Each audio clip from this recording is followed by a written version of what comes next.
राधे राधे मेरे प्यारे भाइयों बहनों माताओं व बंधुओं, संस्कार की बातें चैनल में आपका स्वागत है। बंधुओं, आज 14वें दिन मैं आपको सुना रही हूँ श्रीमद् भागवत गीता का 14वां अध्याय।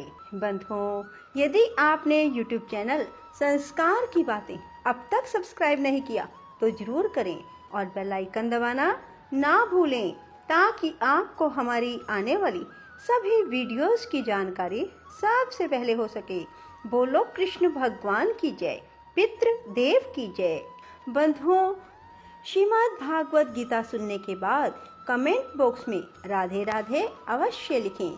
श्री कृष्ण भगवान बोले, हे अर्जुन, ज्ञानों में भी उत्तम परम ज्ञान को मैं फिर भी तेरे लिए कहूँगा, जिसको जानकर सब मुनिजन इस संसार से मुक्त होकर परम सिद्धि को प्राप्त हो गए। हे अर्जुन, इस ज्ञान को आश्रय करके धारण करके मेरे स्वरूप को प्राप्त हुए पुरुष सृष्टि की आदि में पुनः उत्पन्न नहीं होते, प्रलय काल में भी व्याकुल नहीं होते, क्योंकि उनकी दृष्टि में मुझ वासुदेव से भिन्न कोई वस्तु है ही नहीं।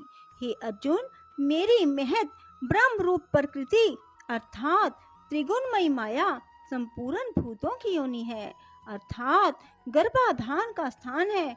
मैं उस योनि में चेतन रूप बीज को स्थापन करता हूँ। उस जड़ चेतन के संयोग से सब भूतों की उत्पत्ति होती है।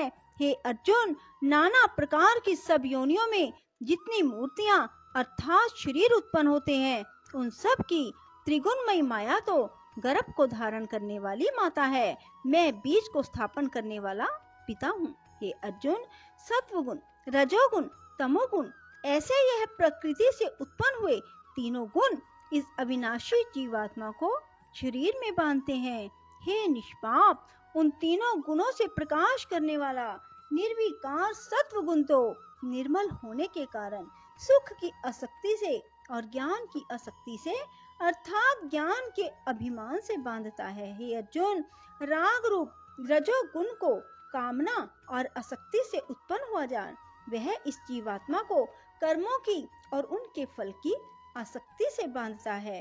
हे अर्जुन, सर्व देह अभिमानियों के मोहने वाले तमोगुण को अज्ञान से उत्पन्न हुआ जान वह इस जीव आत्मा को प्रमाद, आलस्य और निद्रा के द्वारा बांधता है। हे अर्जुन, सत्वगुण सुख में लगाता है और रजोगुण कर्म में लगाता है। तमोगुण तो ज्ञान को आच्छादन करके अर्थात ढक के प्रमाद में ही लगाता है। हे अर्जुन, रजोगुण और तमोगुण को दबाकर सत्वगुण होता है अर्थात बढ़ता है, तथा रजोगुण और सत्वगुण को दबाकर तमोगुण बढ़ता है। वैसे ही तमोगुण और सत्वगुण को दबाकर रजोगुण बढ़ता है। इसलिए जिस काल में इस देह और अंतःकरण और इंद्रियों में चेतनता और बोध शक्ति उत्पन्न होती है, उस काल में ऐसा जानना चाहिए कि सत्वगुण बढ़ा है।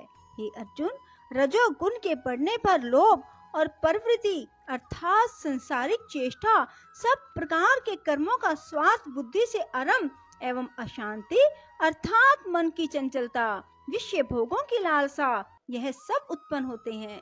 हे अर्जुन, तमोगुण के बढ़ने पर अंतःकरण और इंद्रियों में अप्रकाश, कर्तव्य कर्मों में अप्रवृत्ति और प्रमाद, व्यर्थ चेष्टा और निद्रा आदि अंतःकरण की मोहिनी वृत्तियां यह सभी उत्पन्न होते हैं।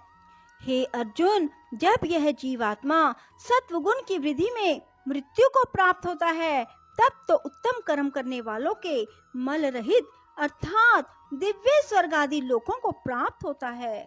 रजोगुण के बढ़ने पर जिस काल में रजोगुण बढ़ता है, उस काल में मृत्यु को प्राप्त होकर कर्मों की आसक्ति वाले मनुष्यों में उत्पन्न होता है।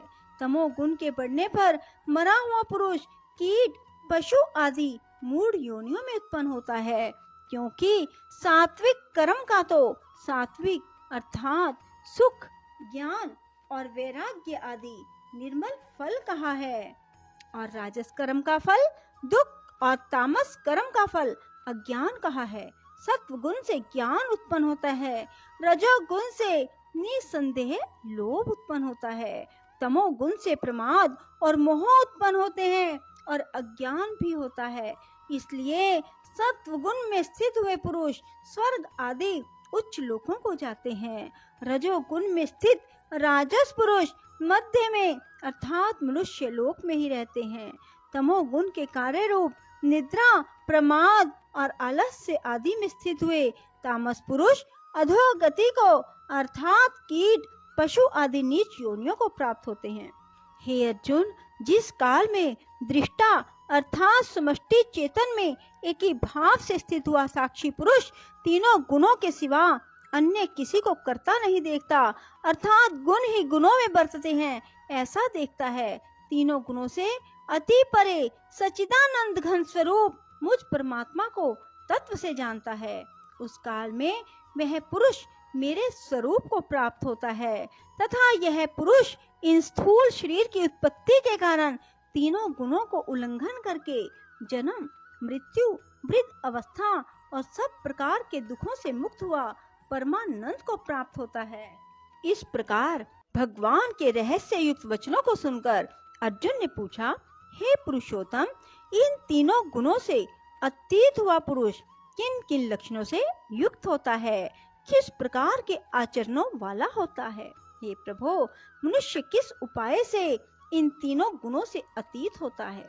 इस प्रकार अर्जुन के पूछने पर श्री कृष्ण भगवान बोले, हे अर्जुन, जो पुरुष सत्वगुण के कार्य रूप प्रकाश को, रजोगुण के कार्य रूप प्रवृत्ति को, तमोगुण के कार्य रूप मोह को भी ना तो प्रवृत्त होने पर बुरा समझता है, ना निवृत्त होने पर उनकी आकांक्षा करता है, तथा जो साक्षी के सदृश स्थित हुआ गुणों के द्वारा विचलित नहीं किया जा सकता और गुण ही गुणों में बरतते हैं, ऐसा समझता हुआ जो सच्चिदानंद घन परमात्मा में एक ही भाव से स्थित रहता है, उस स्थिति से चलायमान नहीं होता। जो निरंतर आत्म भाव में स्थित हुआ सुख दुख को समान समझने वाला है, मिट्टी, पत्थर और स्वर्ण में समान भाव वाला धैर्यवान है, जो प्रिय और अप्रिय को बराबर समझता है, अपनी निंदा स्तुति में भी समान भाव वाला है, जो मान और अपमान में सम है, मित्र और वैरी के पक्ष में भी सम है, वह संपूर्ण आरंभों में कर्तापन के अभिमान से रहित हुआ पुरुष गुणातीत कहा जाता है।